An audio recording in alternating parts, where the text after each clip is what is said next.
The O2F Football Podcast. The voices of tomorrow, here today.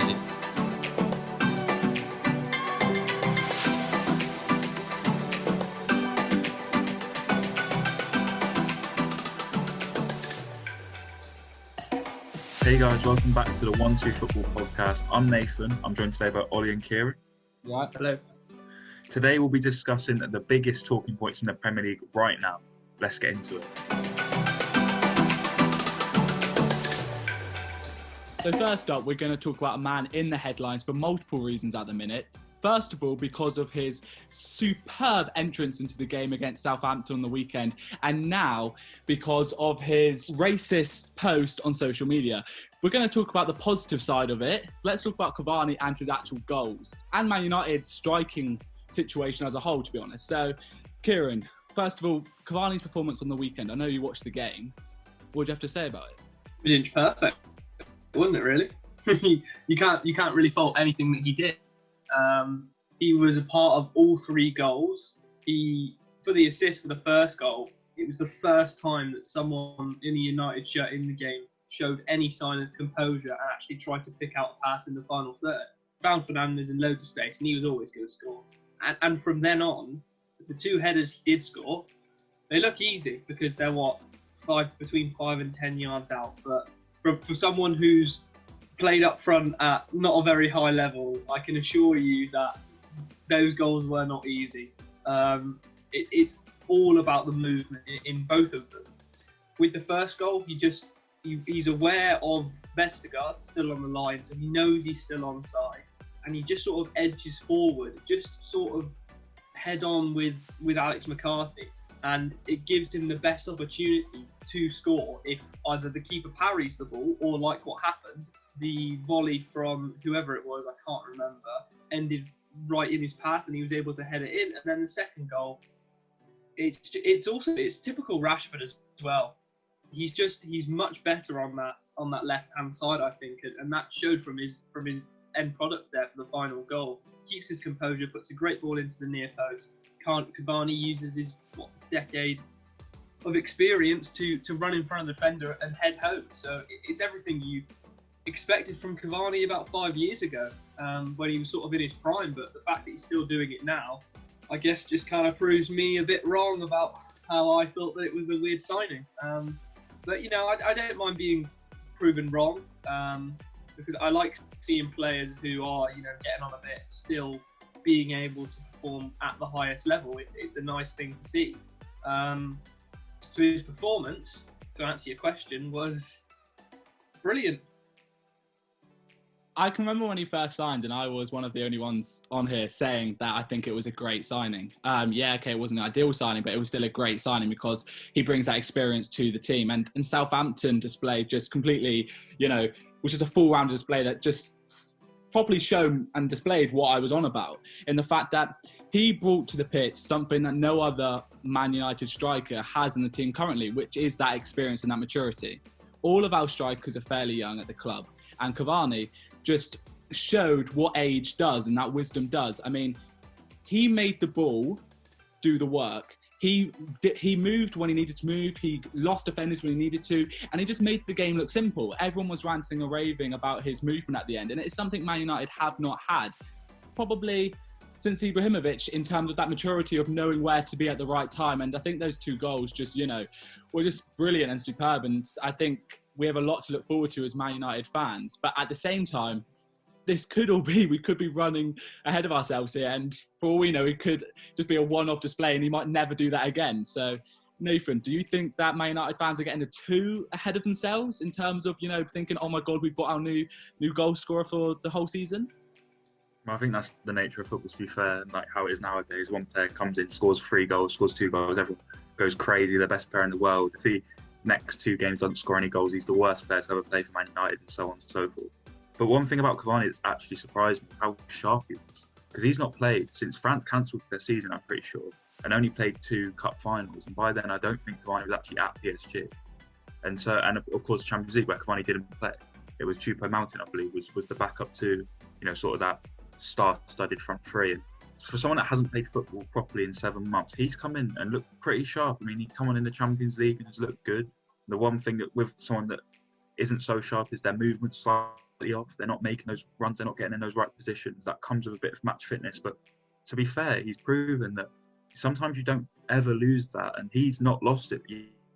100%. And I was one of the. I thought it was a panic buy. I thought it was a panic sign, and maybe it was, but it's turning out all right so far for Man United for sure.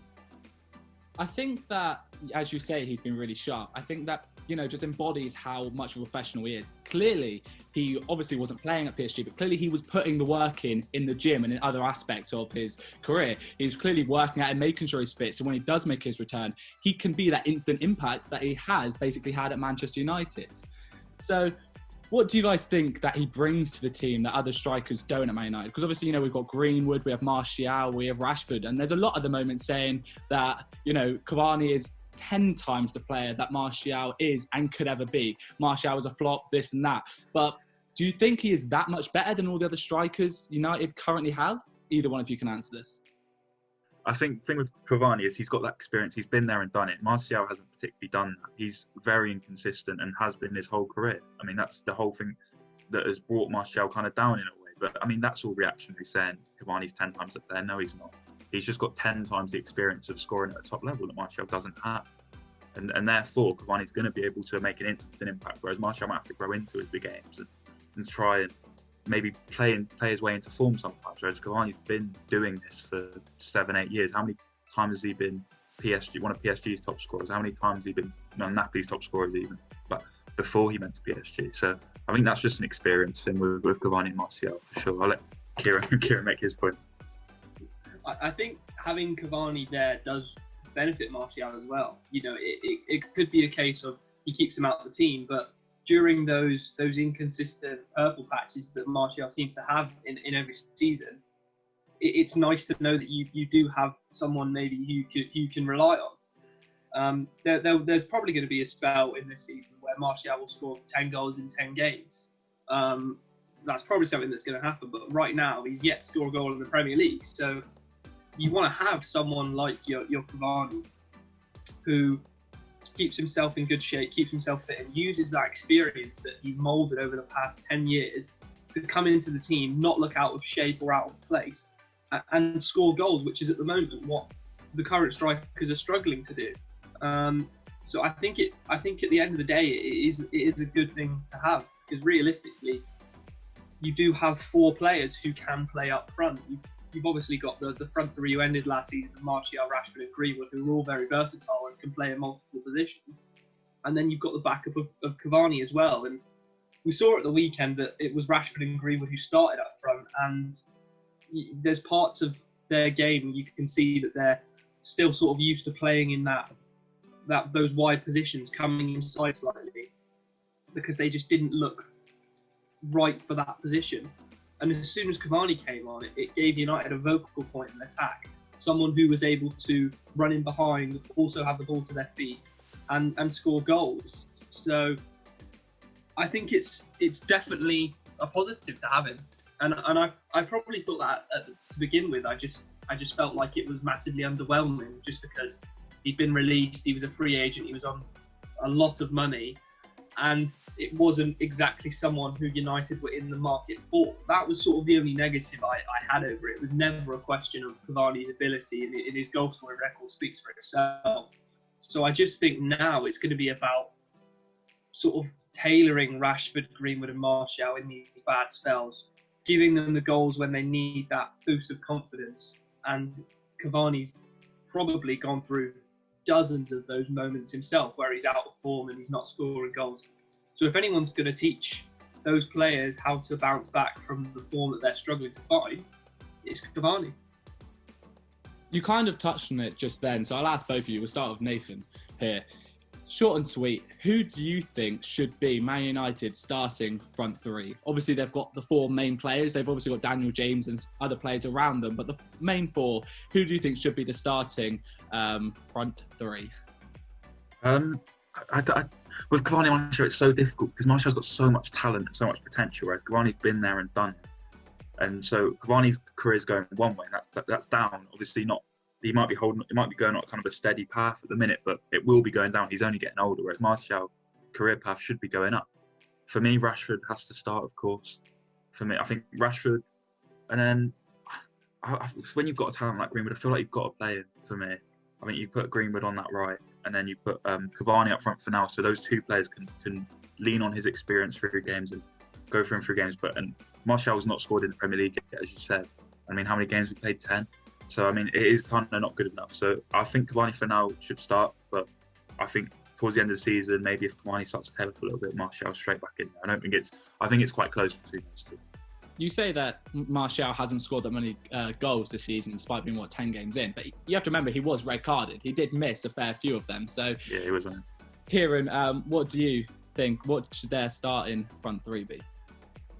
In the now, I agree with Nathan. I think that Martial out of the four should be the one who misses out, personally. But you've got games where if you can see off opposition who are, a lesser level, you 3-4-0 up, 60 minutes, 70 minutes gone, bring him on. Just bring Martial, because as soon as I feel like as soon as he gets 1 or 2 goals, gets that form back, I think he will be able to start finding himself again. So you want to use those, maybe the last Champions League game if you've already secured qualification, start him, try and give him that boost of confidence. If you're beating the Fulham, Sheffield United of this season so far, 3-4-0, bring him on 20 minutes to go, try and get him a goal.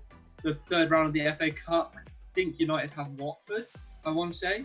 Yeah, they do. A team that are doing well in the Championship, but, at the end of the day, it is going to be a Championship defence via Premier League attack. So Martial is more than capable of starting that game.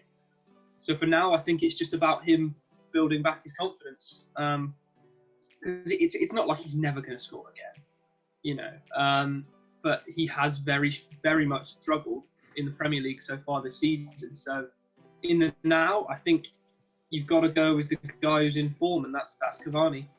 Whatever Ollie does pick, it's not the worst headache to have. They are all quality players in their own right. So it will be interesting to see what Ollie picks in the next few games and for the rest of the season.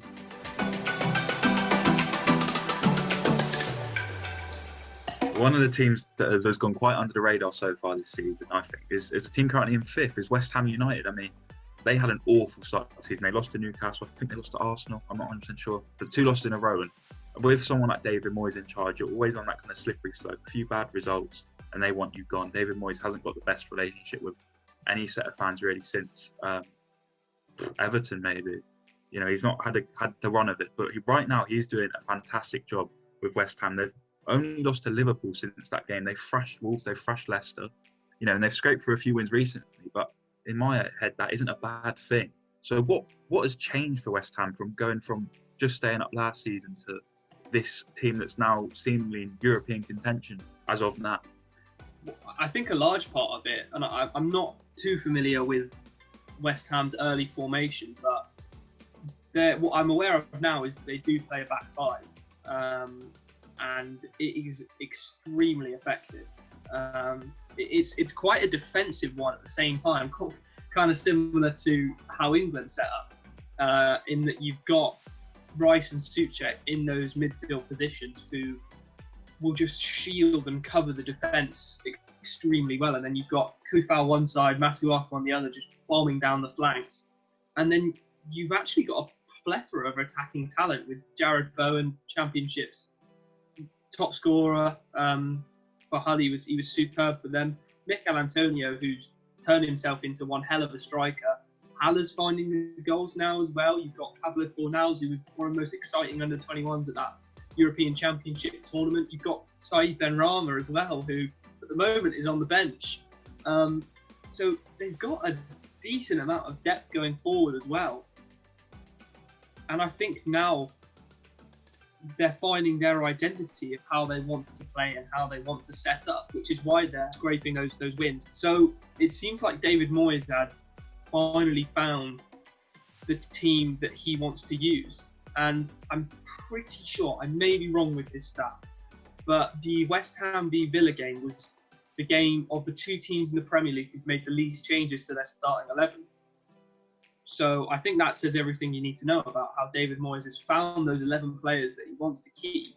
And they're repaying him and rewarding him with some great performances and some great victories. And it's Also helped by the fact that Fabianski's in goal and not Roberto, because he must have cost them, into the double figures of points.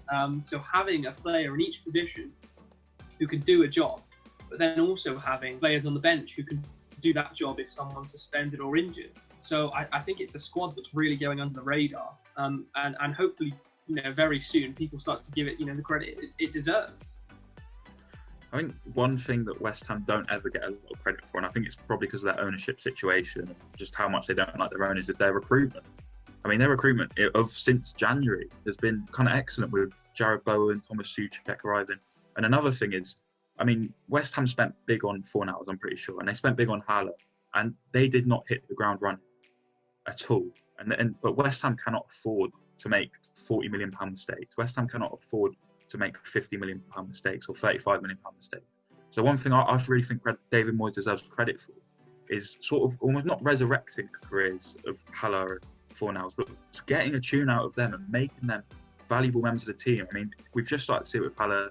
Fornals has always kind of shown that he's got a bit, but has started actually putting it to work now. And Moyes, and also with Aaron Cresswell. I mean, I don't think he gets into many teams at left back now, because modern day fullbacks, I don't know if Cresswell quite has that attacking, sort of power that someone like Robertson has, obviously, or even someone like Masuaku has, maybe can. So putting him in at left centre back has kind of changed his career as well. It made him someone is still an option for West Ham, still a good option for West Ham. So something I think Moyes has just come in and really kind of resurrected his own career by this, and has made him prove that he is a Premier League manager. I don't know, what do you think about that?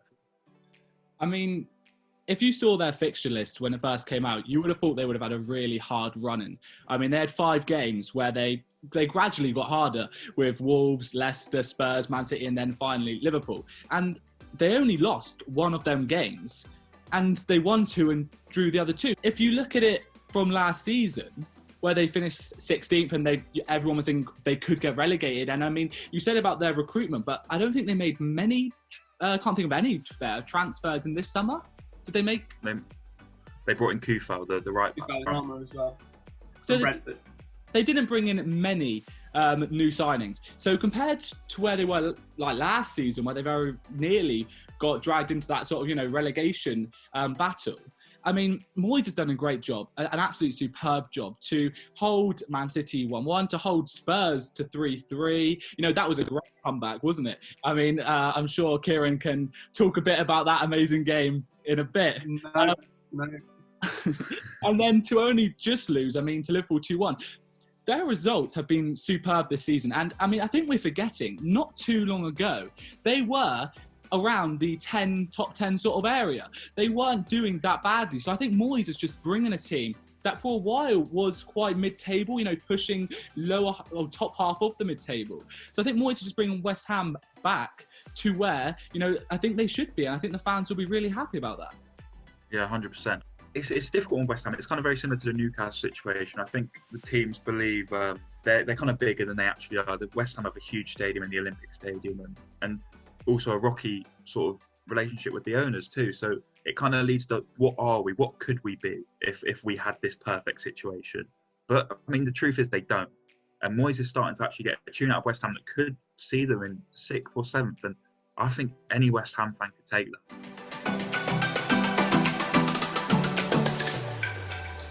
And finally, moving on from a team that has gone slightly under the radar this season, I'm going to bring up a player who's maybe gone slightly under the radar so far this season.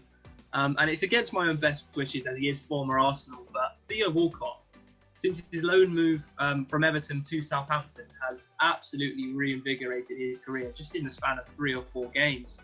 In terms of stats, in terms of contributions up front, he's only got the 1 goal and 1 assist so far. But I'm pretty sure over his last 2-3 seasons at Everton, that's probably more than he's managed there. And he just looks like a new breed of player. He's running like he's 19 years old again, despite the fact that he's had a ridiculous amount of injuries, and he's entering his early 30s. He's playing in a different role as part of the 2 up front for Southampton in the absence of someone like Danny Ings, which is a massive miss for the Saints. But you could argue that they haven't really missed him too much, because Che Adams has been the one, chipping in with the goals and James Ward-Prowse is just ridiculous at set pieces. So Nathan, from seeing Walcott take this move that's completely turned his career around, how do you think he's gone about doing that? And is it maybe because he's back at a club that knows he loves them and that they love him as well? It's weird. It's weird that Walcott's over 30. I can't quite get my head around that. But he's been sort of around for ages. He's been around forever, Theo Walcott, and it's always been what's his best runs up front. He's had runs on the wing, and no one particularly knows what gets the best out of Theo Walcott. But since he's come into this team, especially since Ings is injured, he's been playing up top, as you say. He's been playing next to Challenge. I think that has a lot in it. The sort of service you get at Southampton probably says a lot. You've got Ward-Prowse, Armstrong, and you've also got Che Adams, who probably one of the better sort of domestic players in the league that isn't in the squad for England. So I think Che Adams is excellent. So it doesn't surprise me that Walcott's starting to get more of that service. Those Everton teams Walcott played in weren't very good. They're not. This isn't the Everton under Ancelotti that Walcott really played in. He was playing the Evertons under Big Sam, David Unsworth. The Everton sides were just spending 100 million and finishing 10th. So I'm not surprised that in a team that gives him more service, gives him more chances, more opportunities, we're actually starting to see how good Theo Walcott is. Because when this guy was an England international since he was 16, so this guy has talent. He has a lot of talent. So he's getting a tune out of something that we already know is there, and I think that's down to the service that they provide for the Southampton. You talk about Che Adams there, and he was someone who was sort of second striker to Danny Ings. Now Adams is more taking that role as the first one. So with Ings, sort of on his way back, Ollie, do you think it's possible that Walcott may lose his place in the team, or could he then be used like he has been for the majority of his career out on the wing instead? I mean, since he's been covering for Danny Ings since he went out off injured, he's shown how many positions he can play in. He's a normal winger, but he can play out front as well. And I think that he's not going to be dropped. I think he has done really well since he came back in. I would be surprised anyway if he was dropped. I think he will be pushed out onto the wing. And, I think Danny Ings linking up with Theo Walcott and Che Adams will be a great front three and will improve on the sort of attack and threat that they've already got. You said earlier that Theo Walcott's only got 1 goal and 1 assist. He's actually got 2 assists. One player that has only got 1 goal and 1 assist is, or going off the Premier League stats anyway, Alan St-Maximin at Newcastle. Now, loads of players highly rate Alan St-Maximin, but in 2 appearances less, Walcott has got better stats. So I think it shows that how much of a big player he is for Southampton, how much he is going under the radar. I mean, I haven't really thought of him. When you mentioned him a minute ago, I thought, you know what, he has gone under the radar. When you actually look at his stats, he is doing very well. And I think, like Nathan said, it's because he's playing in a team which is getting the best out of him. He never played in a top quality team, and now Southampton, okay, you look on paper, they might not have the strongest team ever, but they are playing very, very well. I think, they display, I know they lost against Man United, but they did try. But I mean, the first 45, they played very well, and they're doing very well in the season so far. So I think Walcott cannot be dropped. I think he needs to be pushed out wide when Danny Ings comes back in, because he will come back in. You're going to pick Danny Ings over Walcott anyway, because Ings is incredible at this current moment in time. So I think it would be a shame if Walcott got dropped, but I don't think he will. I think he will be utilised elsewhere in the team because he is doing very well on his return.